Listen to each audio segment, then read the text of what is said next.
ബഹ്റൈനിൽ വീണ്ടും ഇറാൻ ആക്രമണം. മുഹറഖ് ഗവർണറേറ്റിലെ ഇന്ധന ടാങ്കുകളെ ലക്ഷ്യം വെച്ചാണ് ഇത്തവണ ആക്രമണമുണ്ടായത്. ആക്രമണത്തെ തുടർന്നുണ്ടായ പുക ശ്വസിക്കുന്നത് ആരോഗ്യ പ്രശ്നങ്ങൾക്ക് കാരണമായേക്കാമെന്നതിനാൽ ഹിദ്, അറാദ്, ഖലാലി, സമാഹിജ് എന്നീ പ്രദേശങ്ങളിലുള്ളവർ വീടുകൾക്കുള്ളിൽ തന്നെ കഴിയണമെന്ന് ആഭ്യന്തര മന്ത്രാലയം നിർദ്ദേശിച്ചു. ജനലുകളും വെന്റിലേഷനുകളും പൂർണ്ണമായി അടച്ചിടണം. സിവിൽ ഡിഫൻസ് വിഭാഗം തീ നിയന്ത്രണ വിധേയമാക്കാൻ ശ്രമിച്ചു വരികയാണ്. സ്ഥിതിഗതികൾ വിലയിരുത്തിയ ശേഷം കൃത്യമായ വിവരങ്ങൾ വരും മണിക്കൂറുകളിൽ പുറത്തുവിടുമെന്നും മന്ത്രാലയം വ്യക്തമാക്കി.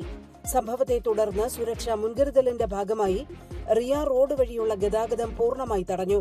യാത്രക്കാർ ബദൽ പാതകൾ തേടണമെന്നും ട്രാഫിക് വിഭാഗത്തിന്റെ നിർദ്ദേശങ്ങൾ പാലിക്കണമെന്നും അധികൃതർ അറിയിച്ചു.